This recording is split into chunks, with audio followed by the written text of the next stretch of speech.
గుండె రక్తనాళాల లోపల చూడటం ఎలా? మన ఆరోగ్యం తెలుసుకోవటం, ముఖ్యంగా గుండె ఆరోగ్యం గురించి ముందుగా తెలుసుకోవడం చాలా ముఖ్యం. అంటే గుండె రక్తనాళాల్లో ఏమైనా బ్లాక్స్ ఉన్నాయా లేదా అనే విషయాన్ని తెలుసుకోవడానికి మన దగ్గర చాలా పద్ధతులు ఉన్నాయి. ఈ రోజున మనం 4 ముఖ్యమైన పద్ధతులు దేని ద్వారా మనం రక్తనాళం లోపల తొంగి చూడొచ్చో ఆ పద్ధతులు తెలుసుకుందాం. వీటిలో ప్రధానమైనవి ఐవస్ ఇంట్రావాస్కులర్ అల్ట్రాసౌండ్ అని, ఓసిటి ఆప్టికల్ కోహరెన్స్ టోమోగ్రఫీ అని, నిర్స్ నియర్ ఇన్ఫ్రారెడ్ స్పెక్ట్రోస్కోపీ అని, యాంజియోస్కోప్ అని, ఇలా 4 ప్రధాన పద్ధతులతో గుండె రక్తనాళాల లోపల ఏం జరుగుతుందన్న విషయాల్ని స్పష్టంగా ఇవి చూపిస్తాయి. అసలు గుండె రక్తనాళాలు అంటే ఏంటి? ఇవి గుండెకి సరఫరా చేసే ముఖ్యమైన రక్తనాళాలు. 3 రక్తనాళాలు ఉంటాయి, ఎల్ఏడి, ఆర్సిఏ, ఎల్సిఎక్స్ అని.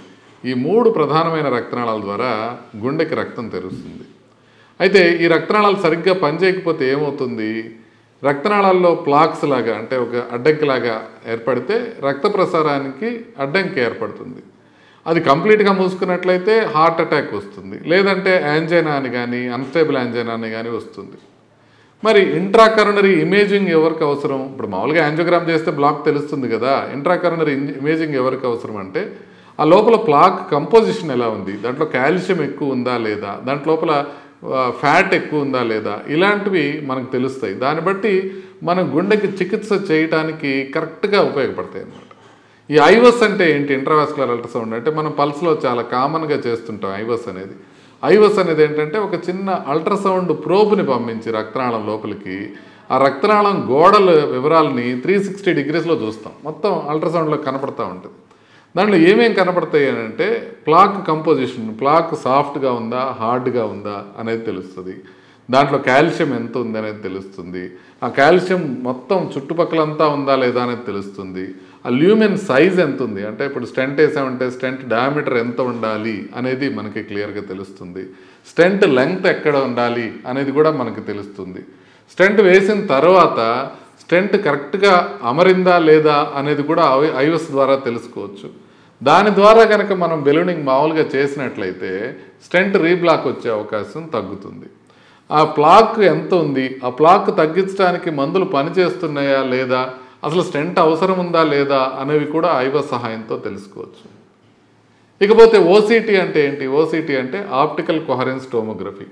దీని ద్వారా రక్తనాళాల లోపల భాగాన్ని చాలా క్లియర్గా చూడొచ్చు. దీని స్పష్టత ఐవస్ కంటే ఇంకా ఎక్కువ ఉంటుంది. ఇది కూడా ఇప్పుడు మనం పల్స్ హార్ట్ సెంటర్లో చేస్తున్నాం. దీని ప్రత్యేకతలు ఏంటంటే ఇది ఓసిటి అనేది ఇంకా క్లియర్గా చూపిస్తుంది. రక్తనాళాల లోపల గోడల్ని ఆల్మోస్ట్ 15 మైక్రాన్స్ వరకు చూపిస్తుంది. చిన్న చిన్న గడ్డలు కూడా గుర్తిస్తుంది. దీంతో పాటుగా స్టెంట్ కరెక్ట్గా ఎక్స్పాండ్ అయిందా లేదా, ఏదైనా గ్యాప్ ఉందా లేదా అనే విషయాలు కూడా ఓసిటి ద్వారా తెలుసుకోవచ్చు. ఇంకా ఓసిటీతో కొంచెం అడ్వాన్స్డ్ ఇన్ఫర్మేషన్ కూడా వస్తుంది. టీసీఎఫ్ఏ అంటారు, అంటే థిన్ క్యాప్ ఫైబ్రోఎథిరోమా అని. అది రప్చర్ అయినప్పుడు హార్ట్ అటాక్ వచ్చే అవకాశం ఉంటుంది. కాబట్టి ఓసిటీలో ఈ వివరాలు బాగా తెలుస్తుంది. ఓసిటీ ఐవస్ కన్నా బాగా క్లియర్ ఇమేజ్ ఇస్తుంది, కానీ అది తక్కువ దూరం మాత్రమే ఇస్తుంది. ఐవస్ ఎక్కువ డెప్త్లో ఇస్తుంది ఇమేజ్. కాబట్టి బాగా పెద్ద రక్తనాళాల్లో ఐవస్ బాగా పనిచేస్తుంది. సో నిర్స్ అంటే ఏంటి? మూడోది నిర్స్ అనేది ఇంకొక ప్రత్యేకమైన పద్ధతి. ఇది ప్లాక్ క్యారెక్టరైజేషన్, ఎవరిలో మనకి హార్ట్ అటాక్లు వస్తాయి అని తెలుసుకునే విధంగా మనకి నియర్ ఇన్ఫ్రారెడ్ స్పెక్ట్రోస్కోపీలో పనిచేస్తుంది.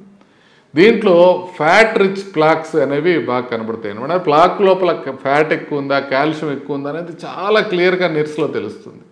దీంతో హై రిస్క్ పేషెంట్స్ ఐడెంటిఫై చేయడానికి అవసరం అవుతుంది. అంటే ఇప్పుడు 70%, 80% బ్లాక్స్ లేకపోయినా కూడా తక్కువ బ్లాక్ ఉండి కూడా హార్ట్ అటాక్లు వచ్చే వాళ్ళని నిర్స్ బాగా కనిపెడుతుంది.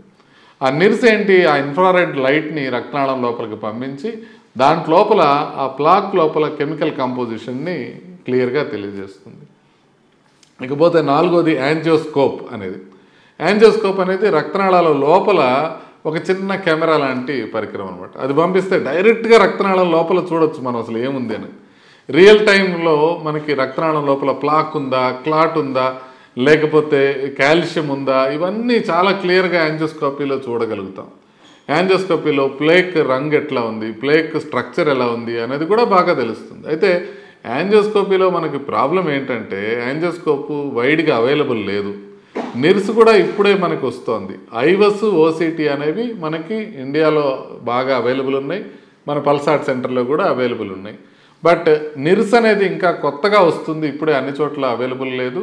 యాంజియోస్కోప్ అనేది కేవలం రీసెర్చ్ కోసం మాత్రమే ఉపయోగిస్తున్నాం. సో ఇప్పుడు ఈ 4 మనం తీసుకున్నట్టయితే ఐవస్, ఓసిటీ, నిర్స్, యాంజియోస్కోప్. ఐవస్ కాస్ట్ అన్నిటికన్నా తక్కువ, ఒక 50,000 దాకా అవుతుంది. ఓసిటీ కాస్ట్ కొంచెం ఎక్కువ, అది ₹1,00,000 దాకా అవుతుంది. నిర్స్ ఇంకా అవైలబుల్గా రాలా. యాంజియోస్కోప్ అనేది మనకి ఇంకా అందుబాటులో లేదు.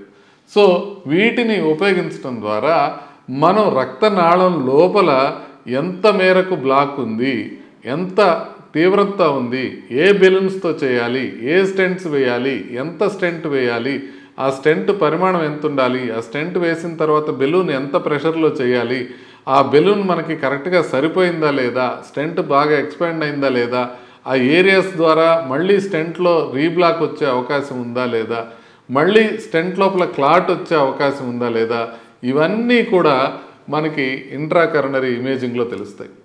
సో నార్మల్గా యాంజియోగ్రామ్ చేసినప్పుడు ఇంట్రాకరోనరీ ఇమేజింగ్ అందరికీ చేయరు, కొంతమందికి మాత్రమే చేస్తారు. ఎవరికి అసలు స్టెంట్ వేయడానికి లేకపోతే బైపాస్ చేయడానికి అవసరం ఉందా లేదా అని తెలుసుకునే వాళ్ళకి మాత్రమే ఈ ఐవస్ కానీ, ఓసిటీ కానీ, నిర్స్ కానీ చేస్తారు. బట్ ఒకవేళ అది చేసిన తర్వాత స్టెంట్ వేసే ప్రక్రియలో కూడా ఇవేవి లేకుండానే మనం స్టెంట్లు వేసేయచ్చు. కానీ ఐవస్ కానీ, ఓసిటీ కానీ ఉపయోగించి మనం స్టెంట్ వేసినప్పుడు దానికి రిజల్ట్ బాగా చక్కగా రావటమే కాకుండా రీబ్లాక్ ఛాన్సెస్ తక్కువ ఉంటాయి. అందుకనే ఒకవేళ డాక్టర్లు కనుక మీకు స్టెంట్ వేయండి అని అడిగితే ఆ వేసే ప్రక్రియలో భాగంగా మీరు ఐవస్ చేస్తున్నారా, ఓసిటీ చేస్తున్నారా, ఇవి చేసి చేయగలరా అని తెలుసుకోవడం అనేది ముఖ్యంగా అవసరం. ఒకవేళ మనకి ఫైనాన్షియల్ ప్రాబ్లం లేకపోతే, ఒకవేళ ఇన్సూరెన్స్లో అది కవర్ అవుతుందని అనుకుంటే ఎప్పుడు కూడా ఐవస్ కానీ, ఓసిటీ కానీ చేసి చేయటాన్ని ఇమేజ్ గైడెడ్ యాంజియోప్లాస్టీ అంటారు.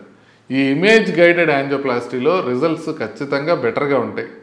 అందుకే అందరూ కూడా, ఇప్పుడు కార్డియాలజిస్టులు అందరూ కూడా ఫైనాన్షియస్ ప్రాబ్లం లేకపోతే ఖచ్చితంగా ఇది చేసి చూసి దాని ప్రకారం ఖచ్చితంగా మనం స్టెంట్ సైజు నిర్ధారించుకొని ఆ స్టెంట్ సరిగ్గా అమరిందా లేదా కూడా తెలుసుకుంటాం. కాబట్టి ఇదండి మనకి ఈ కార్డియాలజీలో ఈ కొత్తగా వస్తున్న ఇంట్రాకరోనరీ ఇమేజింగ్స్ ఇవి. వీటిని ఉపయోగించుకొని మనం యాంజియోప్లాస్టీ కనుక చేయించుకుంటే రిజల్ట్ చాలా చాలా బాగుంటుంది. ఈ విషయం కనుక మీకు నచ్చినట్లయితే ఈ వీడియోని లైక్ చేయండి, వీడియోని షేర్ చేయండి, ఈ ఛానల్కి సబ్స్క్రైబ్ చేసుకోండి.